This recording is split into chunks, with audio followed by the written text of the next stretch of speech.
बजरंग बाण का पाठ क्यों करना चाहिए और दिन भर वो कौन 5 आवश्यक काम हमें करने चाहिए जिससे हमारा मन अच्छा हो, तन अच्छा हो और धन की भी कृपा बनी रहे, यानी माँ लक्ष्मी की कृपा बनी रहे। मित्रों, सर्वप्रथम आप सभी का हमारे इस चैनल पे बहुत बहुत स्वागत है, अभिनंदन है। संगम की धरती प्रयागराज से मैं श्री राहुल श्रीवास्तव आप सभी को मेरा जय सिया राम। हनुमान जी को अष्ट चिरंजीवियों में से एक माना जाता है। यही कारण है कि हर युग और काल में श्री हनुमान जी का स्मरण सुखदायी और संकट नाशक माना गया है। संकट मोचन। श्री हनुमान जी के प्रति ऐसी आस्था और विश्वास के साथ हनुमान जी को मनाने के लिए सबसे सरल और महत्वपूर्ण उपाय है हनुमान चालीसा का नित्य पाठ। इसके पाठ से भक्त को असीम आनंद की प्राप्ति होती है। गोस्वामी तुलसीदास जी द्वारा रचित हनुमान चालीसा अत्यधिक प्रभावकारी है। इसकी सभी चौपाइयाँ मंत्र हैं और जिनके निरंतर जप से यह सिद्ध भी हो जाती है और पवन पुत्र हनुमान जी की कृपा प्राप्त हो जाती है और जिन पे हनुमान जी कृपा है उन पे राम जी की भी कृपा है। मित्रों, सबसे पहले हम आपसे ये निवेदन करते हैं, अगर आप पहली बार हमारे इस चैनल को देख रहे हैं तो कृपया सब्सक्राइब कर दीजिए, जिससे आपको इसी तरह महत्वपूर्ण जानकारियाँ प्राप्त होती रहे। और कमेंट बॉक्स में जय सिया राम अवश्य लिखिए। हनुमान जी का एक और रूप और नाम बजरंग बली की आराधना भी कई दुखों को दूर करने वाली मानी गई है। इनके बजरंग बली नाम के पीछे भी वज्र शब्द का योगदान है। संस्कृत के एक शब्द है वज्रः या वज्रम, जिसका अर्थ है बिजली, इंद्र का शस्त्र, हीरा अथवा इस्पात। इससे ही हिंदी का वज्र शब्द बना है। इंद्र के पास जो वज्र था वो महर्षि धतीच की हड्डियों से बना था।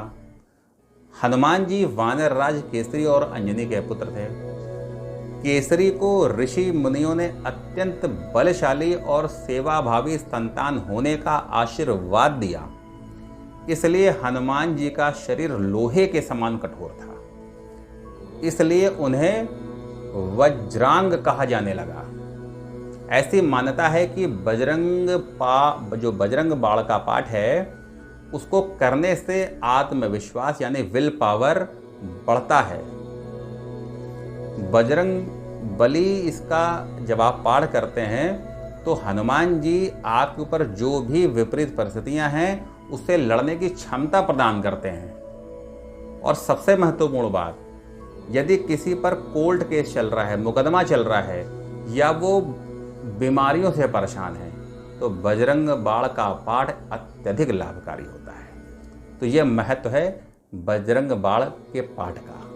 अब बात करते हैं मन की शांति के लिए दिन भर कौन से 5 काम करना चाहिए। हमारे धर्म में अनेक परंपराएं प्रचलित हैं। इन परंपराओं के पीछे सिर्फ धार्मिक कारण ही नहीं बल्कि वैज्ञानिक कारण भी हैं। इनमें से कुछ परंपराएं ऐसी हैं जिनका निर्वाह करने से मानसिक शांति मिलती है और ये परंपराएं इस प्रकार हैं। क्या हैं?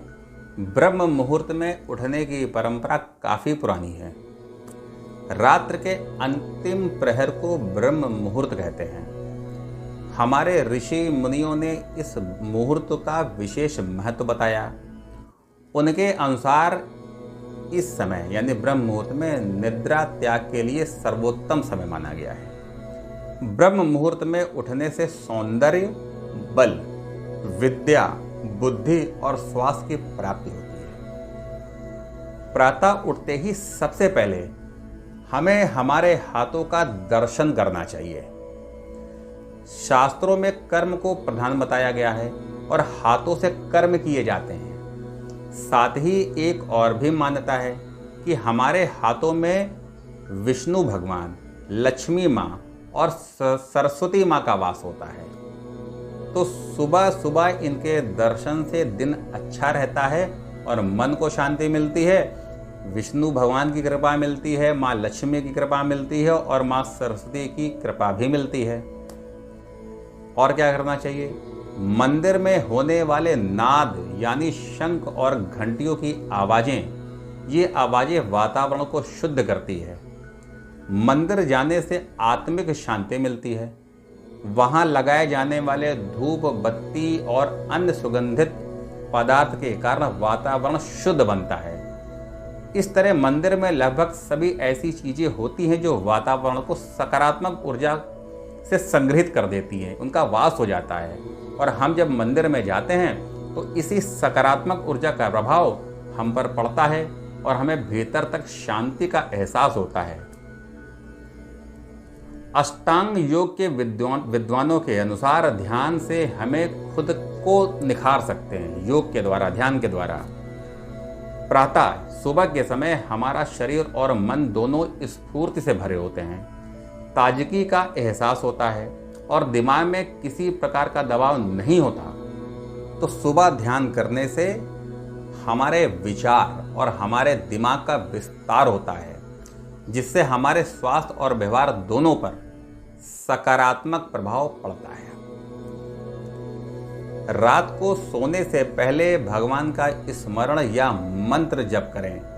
इससे नींद गहरी आती है, अच्छी आती है और मानसिक शांति तो मिलेगी ही। तो मित्रों, ये 5 चीज़ें हमें नित्य अवश्य करनी चाहिए। उम्मीद करते हैं कि ये वीडियो आपको पसंद आया होगा। आप शेयर अवश्य कीजिएगा और यदि आप अपनी कुंडली का विश्लेषण हमारे द्वारा करवाना चाहते हैं तो दिए हुए नंबर पर कॉल कीजिए, समय लीजिए और फिर विस्तार से चर्चा होगी। पुनः धन्यवाद। आप सभी को जय सिया राम। आप घर बैठे टेलीफोन के माध्यम से अपनी कुंडली का विश्लेषण और समस्याओं के निवारण के बारे में विस्तृत जानकारी प्राप्त कर सकते हैं। कॉल करने के लिए इस नंबर पर संपर्क करें 9454621446।